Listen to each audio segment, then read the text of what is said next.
Iku agak nabi gak mungkin maksudnya. Makanya saya direncana, nak gue jawab mungkar nakir.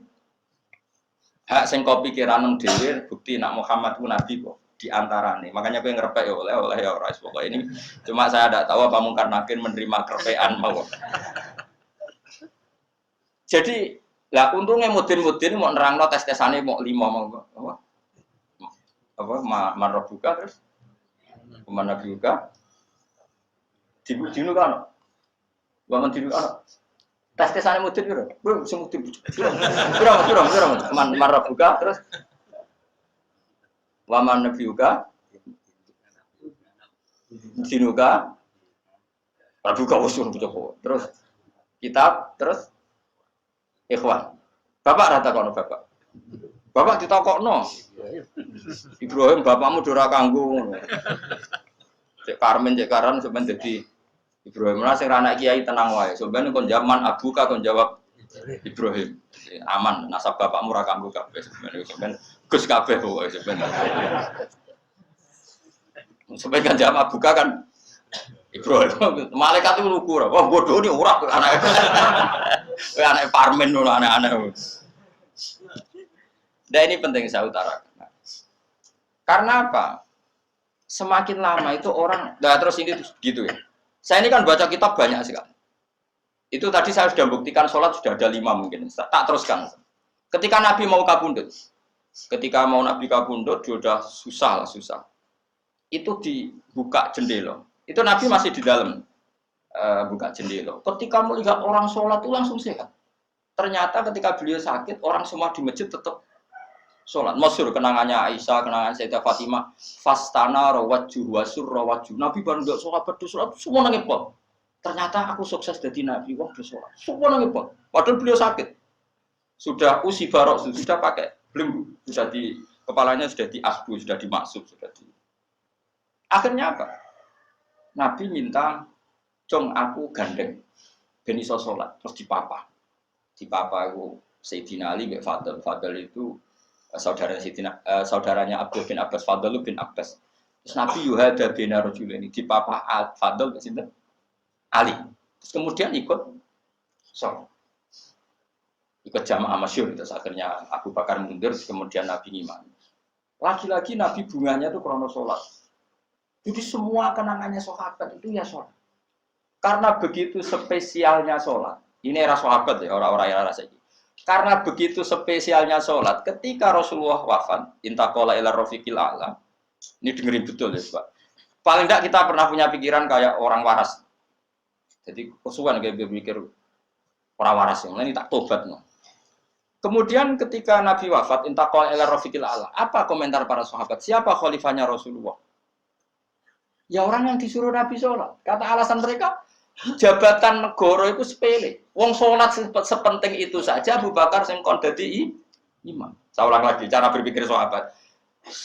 Jabatan presiden, jabatan khalifah itu cemen. Wong urusan dunia wae. Wong urusan sepenting sholat wae sing sowan pangeran dikongkon mimpin Abu Bakar. Apa meneh dire urusan dunia ya ben Abu Bakar. Itu ukurannya kelayakan jadi pemimpin itu juga sholat gitu Pak. Paham ya? Mulane ana kontestasi imam, paham? Tapi gak tapi Gus. Akal-akalan zaman modern itu akal-akalan iki cerita. Mulane tak koi iku zaman sahabat terus akiasno.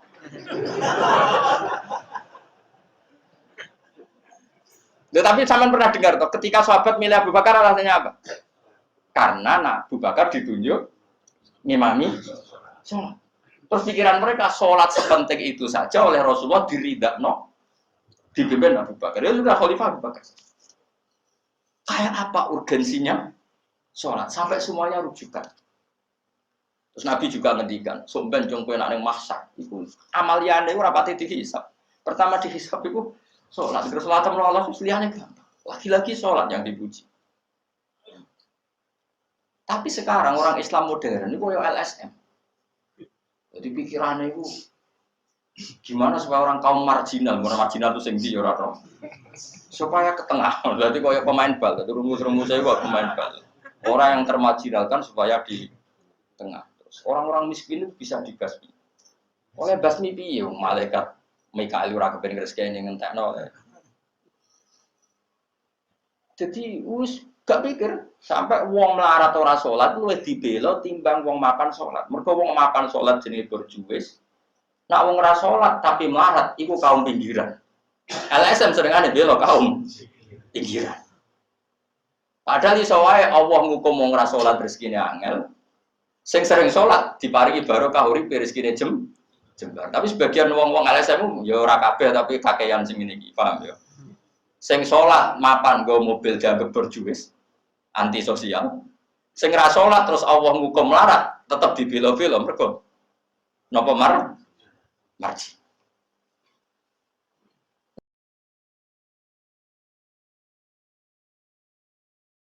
Ngene kejogeman melok ngono niku iku wong Islam. Kejogeman iso wae dekne melarat mergo uripe boros. Di dhuwit sithik dienggo narkoba, di dhuwit sithik nggo bokeng wong wedok, terus melarat. Bareng melarat, berhubung melarat tetep mbok bela mati-matian. Tapi takoki pangeran itu piye? Aku tak hukum malah mbok bela gitu piye. Lah saiki akeh ora percaya takok aku. Sopo wae wong paling melarat ning donya terus takoki asal usule. Kira-kira mergo Allah sing dolim apa masalah lune? Wong merantau sing ning dalan-dalan rata-rata ya ana mutunge. Melarat ning desa isin tukaran mbek Pak D Pali terus mutung anti silaturahim minggat. Minggat sementing rawuh dulur. Lho padahal ngendikane Kanjeng Nabi, paling cepet dadekno sumpeke rezeki adalah qotkur rahim. Wong lungane wae niate ngadui dulur. Iku jenenge apa qotkur? Terus dihukum mbek pangeran merantau kangelan. Tapi saya tidak nuduh semua orang seperti itu. Tapi aku yakin nggak mungkin seperti ini tanpa sebab. Itu buat bela-bela nih. Mereka kau mau dikoidah marginal berjuis, apa? Marginal. Kalau pikiran ini terus, nanti kita kayak zaman PKI kan. Saya tuh punya kenalan gus-gus banyak di Kediri, di Madiun, di mana-mana. Itu dulu PKI Madiun, PKI Kediri, PKI mana-mana di daerah sana itu. Mangkel kiai, jadi kiai dianggap kayak bos berjuis. Santri yang kerja ngurumat apa? Kebon, kiai ini tengok-tengok ning omah untuk setoran. Jadi nganggep kiai koyo ketua geng. Mergo kiai ini ning omah tengok-tengok mulang, engko santri ini ngurusi kelapane, ngurusi panenane terus disetor. Nah, makanya darane kiai ketua geng. Terus sing dekne ku bilang kaum apa? Melarat. Mergo melarat itu kangelan. Akhirnya gerakan sama rata sama rasa. Itu korban pertama PK. Mergo dekne ora ro ibadah, dadi wong sing diparingi jembar kaya kula ini kan mulang. Terus rukin salam template, jaga kok ketua preman untuk setoran ngono ae. Agar-agar. Yo mati yo jenenge wong bingung kabeh diprovokasi ngono iku yo. Mati. Akhirnya pertama yang dilibas PKI yo kiai, perkarane provokasine ngono iku. Yo kayak agak anak kiai aku anak kiai putune kiai itu terus cerita. Padahal kiai-kiai iku mapan mergo barokah wa mattaqillah Allahu makhraja. Mesti ora ana wong takwa ora diurusi pangeran. Kulo niku yo ora pati pinter pergawe tapi yo kerupat ya pangeran. Umum yang kaji kulo yo kaji.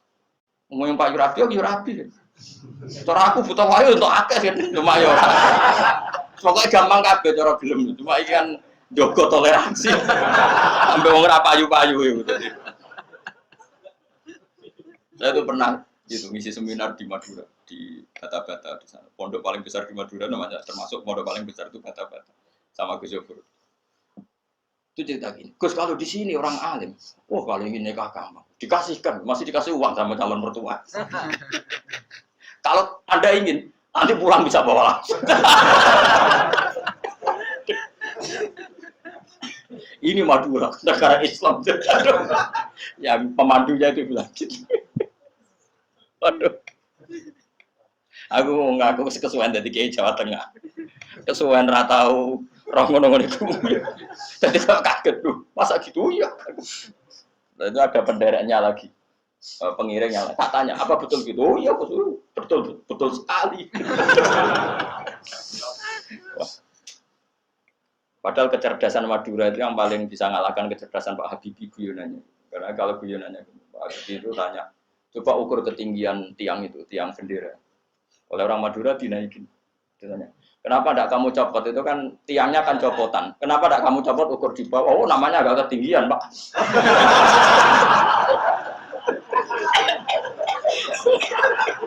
Makanya guyonannya, ya itu guyonan. Habibie itu belum pernah debat kalah kecuali ngadu orang.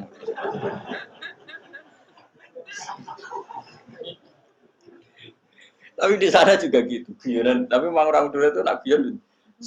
Orang Madura tak tanya, memang guyonannya gitu, ya betul. Memang Madura cerdas-cerdas. Jadi wong sing ra iso bayangno iku. Aku pikir wis beda memang. Nah, perasaan saya di sana itu kayak di Thailand karena pulaunya terpisah terus bahasanya beda. Jadi kalau orang Madura ngomong sama orang Madura kayak ada di Indonesia juga. Kayak di Thailand.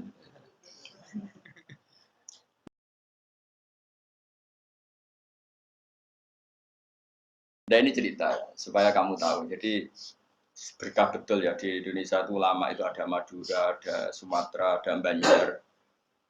Kalau orang Banjar lebih hebat lagi. Orang Banjar itu di mana-mana pakai bahasa Banjar. Sama seperti orang Madura, di mana-mana orang pakai Madura. Dan orang Banjar kenapa saya bilang lebih? Karena memang sebuah Banjar karena Madura itu induknya kan Syekhona Khalil. Ya tentu yang kita tahu yang modern. Banjar itu punya indukan namanya Syekh Arsad siapa? Syekh Arsad bin Abdis Somad. Syekhona Khalil itu ngaji sama Syekh Nawawi Banten. Padahal Syekh Nawawi Banten masih ngaji sama Syekh Arsad bin Abdis Somad teman Banjar. Itu uniknya orang Banjar itu. Meskipun hidup di mana-mana pakai bahasa Banjar. Termasuk kiainya siapa yang di Kholi besar di Banjar itu? Siapa itu? Di mana? Ustadz Zainil itu? Enggak, kampungnya apa? Ijen. Sekumpul itu. Itu ngajinya di Bangil. Kamu kira ngajinya di mana? Ngajinya di Mbah Zaini itu ngajinya di Bangil. Tapi jangan kira sama orang Jawa enggak, sama orang Banjar. Ngajinya di Bangil. Dan kiainya ya orang Bangil, tapi beliau orang Banjar. Mucalnya ya pakai bahasa Banjar. Sehingga orang Bangil enggak bisa ngaji sama kiai itu karena ini bahasa apa? Jadi sudah hidup di Bangil itu tetap pakai bahasa Banjar. Kalau kita kan Islam Nusantara, jadi iya, kayak saya itu sering dapat SMS entah berapa sampai lupa lah jumlahnya. Gus saya ini orang Sunda, tolong ya kalau ngaji bahasa Indonesia. Kadang orang Kalimantan, orang Sulawesi. Padahal saya sebetulnya mau fanatik kayak orang Banjar. Jadi wah water dong. Saya tuh sering dapat SMS itu ya orang-orang apa? Biasanya YouTuber itu. Gus tolong kalau ngasih pakai bahasa Indonesia ini nggak sama sekali nggak paham bahasa Jawa. Ini cerita. Jadi saya mohon sekali ya. Jadi tauhid itu kuatkan. Kalau kamu tauhidnya tidak kuat, cari ditnya. Cari apa? Ditnya. Kalau kamu melogika Allah tidak kuat, lalu sebelum Allah siapa?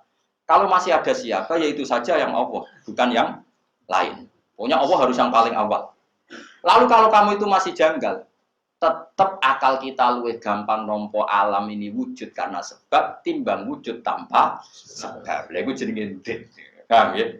Karena lebih gak masuk akal sesuatu yang tidak ada menciptakan sesuatu yang ada. Artinya kalau kamu bilang sebelum alam ini ketiadaan, berarti ketiadaan penyebab wujudnya alam. Ya malah gendeng bareng. Barang ra ono kok wujud no barang sing oh. Oke milih gendeng apa waras? Waras. Makanya agama ini kaumi yakinun bagi wong sing waras. Nah nanti terserah kamu. Nanti karena kita Fatihah. Apa menerima logika karpean? Nah, kalau menerima aku iso niru saya tadi. Paham ya? Tapi masalah wong niru biasanya ra fasih. Cek balenin nih. Pomone kono godo. Oh. Hanya satu punya kenangan buruk sama guru SD. Guru SD nanti sowan kula. Sak kepala sekolah sak kru. Gara-gara kurang ajar tenan. Tapi guru SD oknum mboten banget.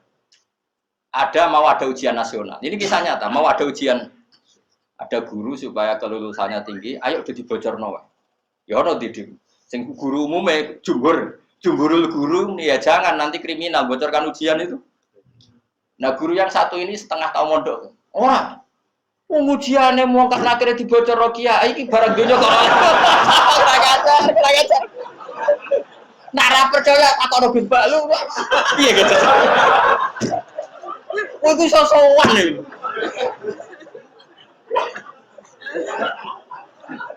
Lah ya ujiane mungkar nakir dibocor mbek kiye-kiye ra apa-apa kok.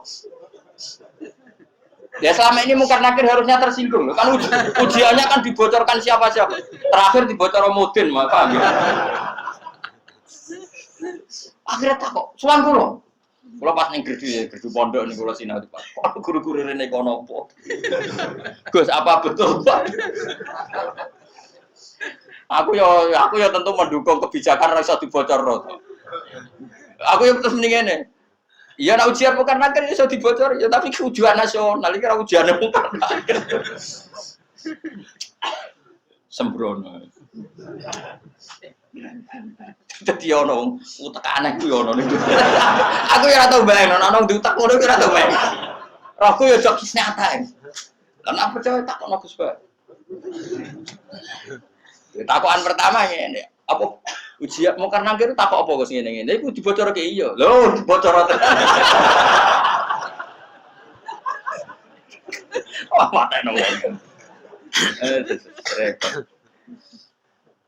Repot. Ya, tapi ora oleh Kang ya bocor ujian nasional. Kulo tetep sepakat dong ujian kok dibocor. Lah soal mungkar nakir iku legal, kan wis pokoke oleh mungkar nakir kok. Cuma saya pastikan yang ada di Bukhari itu sebetulnya yang di Modin itu tidak lengkap. Sebetulnya ada yang orang dites suruh melogika sendiri. Semua orang untuk menabikan Rasulullah itu kan punya caranya masing-masing. Dan itu menurut saya kamu harus pilih satu saja yang bil bayyinah. Karena ukurannya tetap fa'lam annahu la ilaha harus ada ilmunya.